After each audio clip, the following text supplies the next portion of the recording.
तो कल मैंने एक वीडियो बनाया था कि हाई कोर्ट ने ये जो समाजन 3.0 है उसको रोकने से इनकार कर दिया है, शिक्षकों को राहत दे दी है। दरअसल वो साथियों सूचना थोड़ी मुझ पर गलत हो गई थी, या यूं कहें कि मेरा वो वीडियो चेंज हो गया था, क्योंकि जो थंबनेल था वो मैंने किसी और में चिप दिया, और जबकि वो मेरा वीडियो पूरा तैयार नहीं था।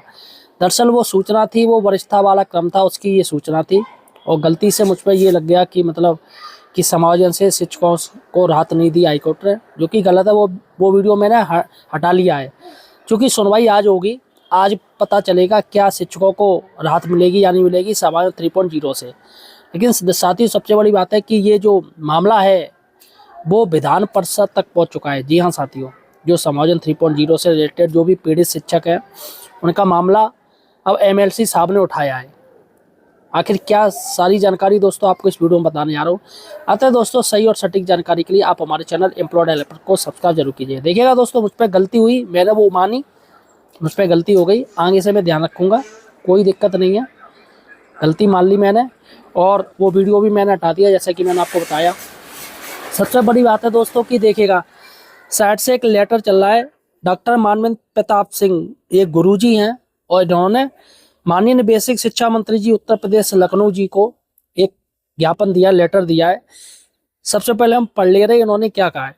कृपया संलग्न प्रार्थना पत्र उत्तर प्रदेशी प्राथमिक शिक्षक संघ शाखा जनपद अलीगढ़ एक का अवलोकन करने का कष्ट करें, जिसमें बेसिक शिक्षा परिषद विद्यालयों में कार्यरत विभिन्न विद्यालयों के शिक्षक यूडाइज पद बदल दिए गए, जबकि कोई लिखित आदेश जारी नहीं किया गया।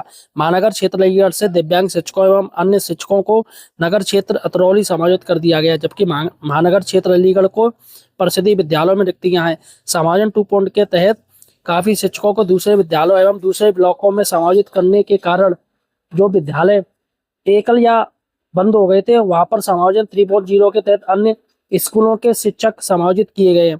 इसके अतिरिक्त कई और भी विसंगतियां हैं। इस कारण शिक्षकों में भ्रम की स्थिति बनी हुई है, जिस पर उत्तर प्रदेशी प्राथमिक शिक्षक संघ जनपद अलीगढ़ ने रोष व्यक्त किया है। अतः समायोजन 3.0 को निरस्त एवं विसंगतियों को दूर करते हुए नए सिरे से समायोजन 3.0 की प्रक्रिया शुरू कराने का कष्ट करें। तो यहाँ पर इन्होंने मांग करी है कि समायोजन 3.0 को निरस्त किया जाए और फिर से समायोजन 3.0 किया जाए नियम अनुसार। देखिएगा दोस्तों, सबसे बड़ी बात है कि समायोजन 3.0 में किसी से ना तो विकल्प पत्र मांगे गए, ना ही किसी को मौका दिया गया। सबसे बड़ी बात है कि जो महिलाएं हैं, दिव्यांग हैं, विकलांग हैं, इनको तो राहत दी जानी चाहिए थी। देखिएगा साइड से एक न्यूज चल रही है। बीएसए के साथ डीएम और सीडीओ से शिकायत, कई स्कूलों में छात्र शिक्षक अनुपात गड़बड़ाया। कैंसर, लकवा रोगी और दिव्यांग शिक्षकों का भी समायोजन, यहाँ पर उनका भी समायोजन कर दिया गया। देखिएगा 50 से ज़्यादा शिक्षकों ने समायोजन रद्द करने की शिकायतें दर्ज कराई हैं, और यहाँ पर लखनऊ का मामला है। और मोहनलालगंज के खुजेटा में तैनात कैंसर पीड़ित दिव्यांग शिक्षिका का गोसाईगंज के विष्णुखेड़ा स्कूल में समायोजन किया गया है। शिक्षिका के घर से इस विद्यालय की दूरी 40 किलोमीटर दूर है। तो यहाँ पर वो बीमार भी हैं और विकलांग भी हैं, जो कि गलत है। और 10 वर्ष से लकवा पीड़ित काकोरी के प्राइमरी स्कूल सरकंडा की प्राइमरी प्रधानाध्यापक रजनी शर्मा का खोबरी थापर के स्कूल में समायोजन हुआ है, और उनका 10 वर्ष से पीजीआई में इलाज भी चल रहा है और 30 किलोमीटर दूर है। तो यहाँ पर क्या अधिकारियों को पता नहीं था कि ये विकलांग है या कुछ भी है? इनको सारी जानकारी तो होगी।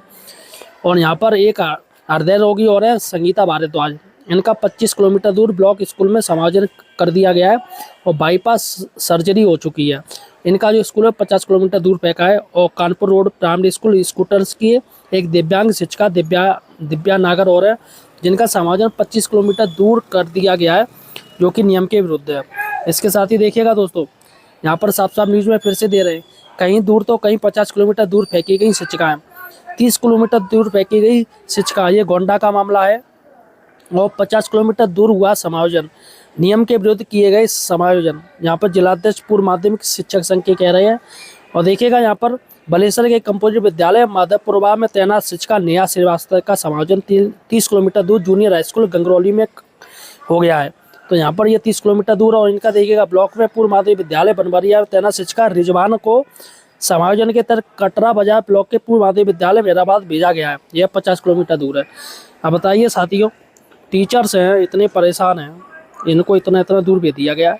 फिलहाल साथियों एक खुशखबरी है लखनऊ वालों के लिए। ये जो कैंसर, लकवा रोगी और दिव्यांग शिक्षकों का समायोजन हुआ था, इन्होंने सभी ने डीएम साहब को, सीडीओ साहब को ज्ञापन दिया है, जिस पर दोस्तों सुनवाई हुई है और आदेश दिया गया है कि ऐसे शिक्षकों से प्रत्यावेदन ले लिया जाए और इनको राहत दी जाए। साइड से ये न्यूज़ चल रही है जिसमें डीएम साहब जब ये मामला न्यूज़ में उठाए तो यहाँ पर डीएम साहब और सीडीओ साहब ने आदेश दिया बेसिक शिक्षा अधिकारी जी को कि प्रत्यावेदन लीजिएगा, जिनकी प्रॉब्लम है रियल में उनको राहत दीजिएगा। तो फिलहाल साथियों ये खबर है।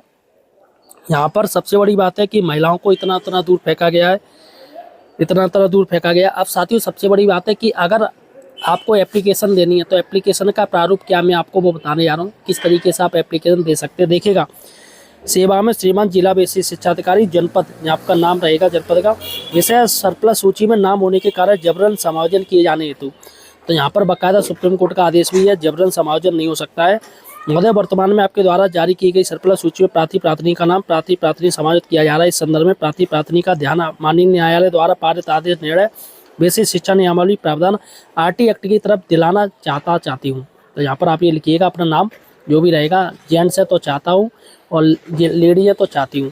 यहाँ पर देखिएगा, वर्ष 2024 में विभाग द्वारा विद्यालय के शिक्षकों के जबरन समायोजन की प्रक्रिया शुरू की गई थी, जिसको माननीय न्यायालय ने रिट संख्या देखिएगा यहाँ 5232/2024 Pushkar Singh Chandel other VS state of UP and other के साथ अन्य याचिकाओं में निर्णय देते हुए अवैध ठहराया था। इसके अतिरिक्त UP basic education teacher service rules 1981 rule 21 के अनुसार किसी शिक्षक की बिना मर्जी के इस प्रकार समायोजन नहीं किया जा सकता है। यहाँ एक बात का ध्यान रखना अति आवश्यक है, आरटी एक्ट 2009 के सेक्शन 23 के अनुसार शिक्षा मित्र शिक्षकों की श्रेणी में नहीं रखे जा सकते हैं, इसलिए उनका पीटीआर में गिनना नियमों के विपरीत है। तो यहाँ पर कई जनपदों में शिक्षा मित्र अंतर्देशकों को भी गिन लिया गया, जो कि नियम के विरुद्ध है। आरटी एक्ट में भी यही है कि नियम के विरुद्ध है। और समायोजन 1.0 में जो शिक्षक एकल हो गए थे वो इसी वजह से हो गए, इन्हीं में वापस टीचर भेजे जा रहे हैं दूसरे। अतः प्रार्थी आपसे करबद्ध निवेदन है, इस प्रकार से वरिष्ठ शिक्षकों का समायोजन करना न्यायालय द्वारा लिए गए निर्णय के अवमान और नियमों के विपरीत है। तो यहाँ पर आप अपना नाम, विद्यालय का नाम ये दे सकते हैं। ये प्रत्यावेदन है साथियों। सबसे बड़ी बात है दोस्तों, मेरा तो यही रहता है कि भैया टीचर्स को परेशानी ना हो, और टीचर्स वैसे भी सभी विभाग टीचर्स के पीछे पड़े रहते हैं नहा धो के। टीचर्स काम नहीं करते हैं, टीचर्स मौज की आराम की सैलरी कहते हैं ना, आराम की सैलरी लेते हैं।